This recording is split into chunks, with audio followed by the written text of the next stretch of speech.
Hello everyone, welcomes to today's video. कल हमने पढ़ा था कि मैटर क्या होता है, मैटर किससे बन के रहता है। हम उससे क्विक रिवीजन कर लेते हैं। हमने कल पढ़ा था कि मैटर क्या होता है। मैटर वो होता है जो भी फिजिकल फॉर्म में यूनिवर्स में हमारे सराउंडिंग में एग्जिस्ट करता है। मैटर के पास अपना खुद का स्पेस होता है और खुद का मास होता है। मैटर किससे बन के रहता है? मैटर स्मॉल पार्टिकल से बन करके मैटर होता है, मैटर बनता है। स्मॉल पार्टिकल का सबसे स्मॉलेस्ट यूनिट क्या होता है? एटम होता है, परमाणु अणु होता है। ठीक है।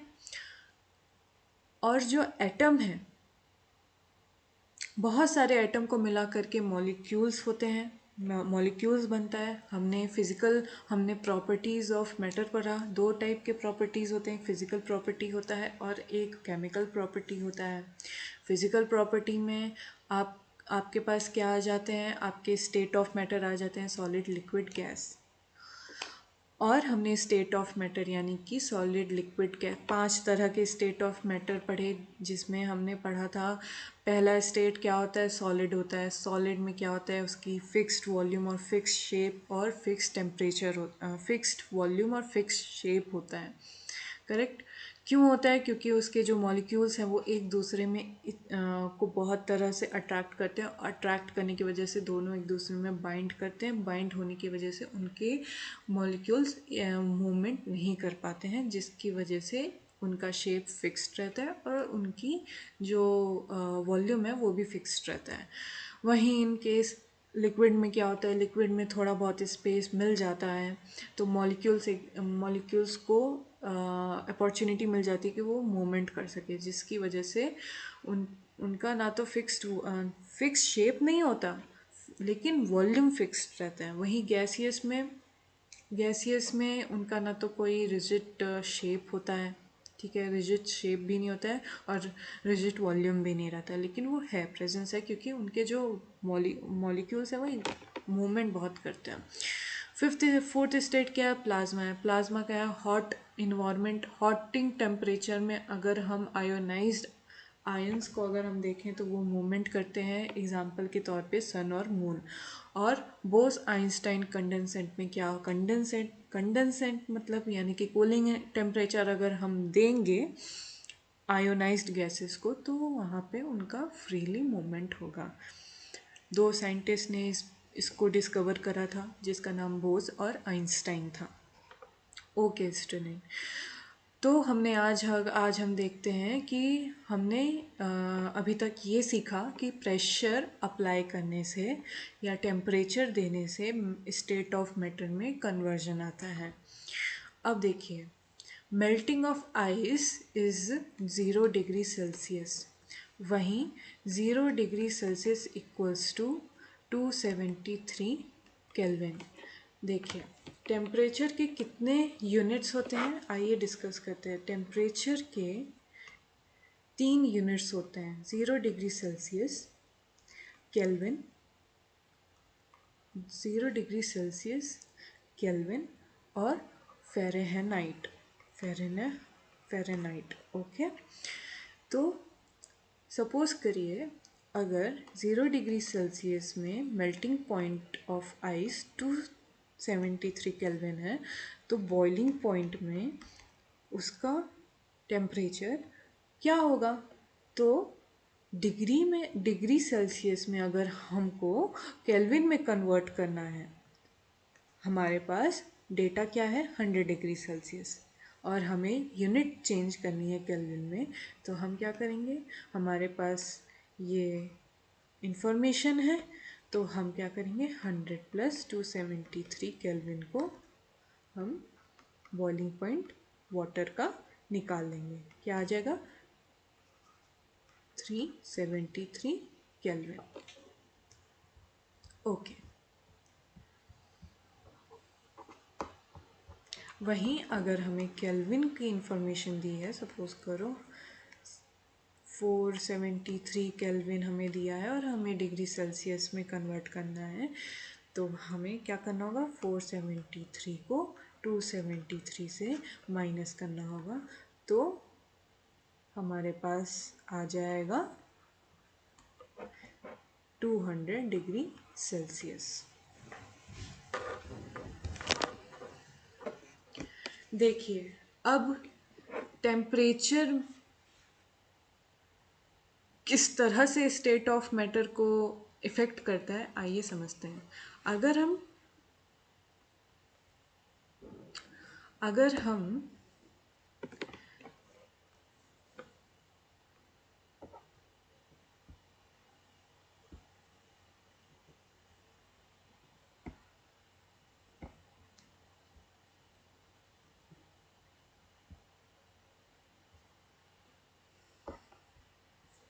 देखिए टेम्परेचर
ओके, तो हमने क्या सीखा अभी तक कि temperature temperature effect on state of matter. State of matter, देखिए अगर हम लिक्विड को गैसियस में कन्वर्ट करना चाहें तो हमें टेम्परेचर इंक्रीज़ करना होगा। क्या करना होगा? इंक्रीज़ करना होगा। आपने देखा होगा जब आप वाटर उबालते हो तो जो 100 डिग्री सेल्सियस पे वाटर जो है गैसियस फॉर्म में लेने लग जाता है।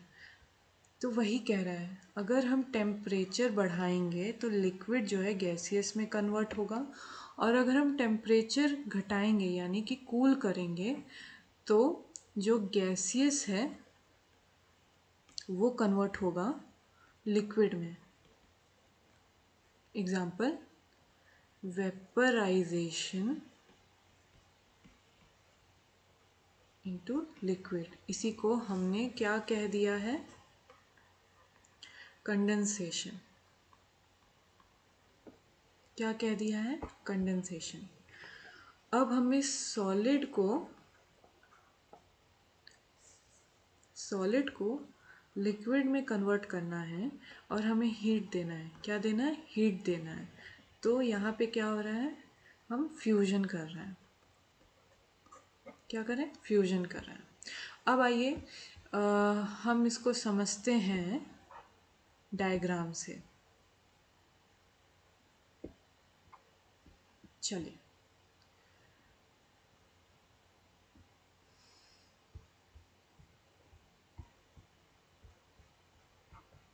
ये देखिए, ये डायग्राम हमने हमने टेम्परेचर इंक्रीज़ करा है यहाँ पे।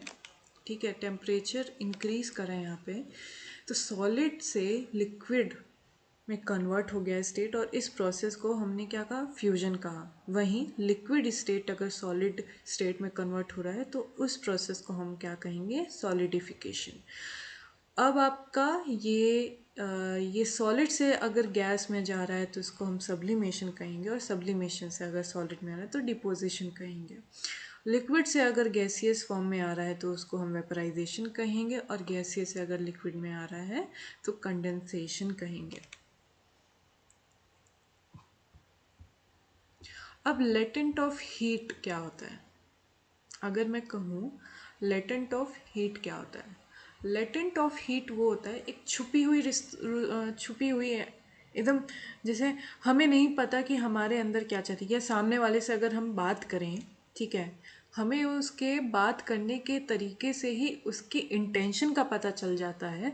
वैसे ही लेटेंट ऑफ हीट यानी कि हिडन, जो कि दिखाई नहीं देती है लेकिन वो है, ठीक है, वो है लेकिन वो दिखाई नहीं देती, लेकिन हमें पता चल जाता है क्योंकि उसमें the heat energy which has to be supplied to change the state. देखिए, एक जो भी जितना भी हीट हमें लग रहा है, ठीक है, एक एक सतही रूप में तो हमें लगता है, और एक ये हिडन रूप में वर्क करता है, ये पीछे वर्क करता है कि कितनी 1 किलोग्राम सॉलिड को अगर हमें 1 लीटर लिक्विड में कन्वर्ट करने के लिए जितना भी हिडन हीट चाहिए लग रहा है उस मैटर पे, उसे हम लेटेंट हीट कहते हैं। दो टाइप के लेटेंट हीट होते हैं, एक एक होता है आपका फ्यूजन, एक होता है वेपराइजेशन। फ्यूजन हमने पहले ही देख लिया था कि सॉलिड में अगर अगर कन्वर्ट होता है लिक्विड तो उसे हम फ्यूजन कहते हैं, और वेपराइजेशन क्या होता है, लिक्विड अगर गैसियस फॉर्म में अगर चेंज होता है तो उसे हम वेपराइजेशन कहते हैं। See, heat required to change the state of 1 kg of solid completely into liquid. जितनी हीट रिक्वायर्ड है 1 किलो सॉलिड को कन्वर्ट करने के लिए लिक्विड में, उस हीट को हम लेटेंट हीट ऑफ फ्यूजन कहते हैं। वहीं इतनी ही हीट रिक्वायर्ड है कि 1 किलो लिक्विड को कम्प्लीटली गैस में बदलने के लिए, उसे हम लेटेंट हीट ऑफ वेपराइजेशन कहते हैं। सब्लिमेशन क्या होता है? देखिए, सब्लिमेशन ये होता है कि सॉलिड जो है देखिए लिक्विड में ना जा करके सीधा वो गैसियस फॉर्म में हो जाए, उसे हम सब्लिमेशन कहेंगे। तो सब्लिमेशन का सीधा सीधा एग्जाम्पल है आपका, क्या एग्जाम्पल है? कैम्फर, नैप्थलीन बॉल, ये सब आपके, या सॉलिड में CO2 ड्राई आइस, ठीक है, सॉलिड CO2 को हम ड्राई आइस भी बोलते हैं, ड्राई आइस भी बोलते हैं।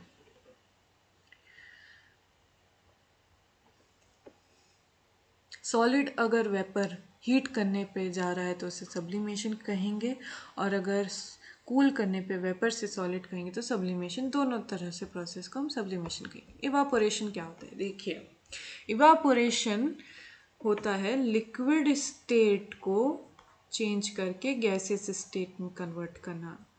तो जो टेम्परेचर जितना लग रहा है, बॉइलिंग पॉइंट जिसे हम बोलते हैं, उसे हम इवापोरेशन कहते हैं। आपकी मम्मी राइस बनाती हैं। राइस कैसे बनता है? चावल को भिगोया पानी में, और चावल को इतना उबाला कि चावल पक गया, ठीक है, लेकिन जो भाप बन के उड़ रहा है उस प्रोसेस को हम इवापोरेशन कहते हैं। और देखिए, इवापोरेशन होने के लिए सबसे मेन फैक्टर ये है कि उस जितना ज़्यादा सरफेस एरिया होगा, सरफेस एरिया पे डिपेंड करता है, और सराउंडिंग का टेम्परेचर कैसा है उस पर डिपेंड करता है। ये दो फैक्टर पे इवापोरेशन का प्रोसेस डिपेंड करता है। जब आप कपड़े धोते हो और कपड़े सुखाते हो तो आप कपड़ों के साथ क्या करते हो? आप कपड़े को पहले आप क्या करते हो? कपड़े को आप पहले उसका सरफेस एरिया बढ़ाते हो और फिर आप तार पे सुखाते हो। तो आप इससे क्या कर रहे हो? आप उसका सरफेस एरिया कर रहे हो। क्यों कर रहे हो? क्योंकि इवापोरेशन प्रोसेस बहुत जल्दी हो जाए। वहीं आप भिगो करके ऐसे ही रख दो बाथरूम में, और फिर आप देखो कि 2 घंटे, 4 घंटे, 6 घंटे बाद भी नहीं सूखते हैं। तो वही प्रोसेस है। देखिए, टेम्परेचर पे डिपेंड करेगा, आपका सरफेस एरिया पे, सराउंडिंग की ह्यूमिडिटी और विंड स्पीड पे। ये चार फैक्टर पे डिपेंड करता है इवापोरेशन ऑफ सॉलिड, ठीक है। Sorry, evaporation of liquid. Okay friends, आज की क्लास बस इतनी ही। कल हम और भी बातें और सीखेंगे। Thank you so much for stay tuned. Thank you very much. Thank you so much. Thank you for, and if you find this video useful, then please like and share this video. Thank you.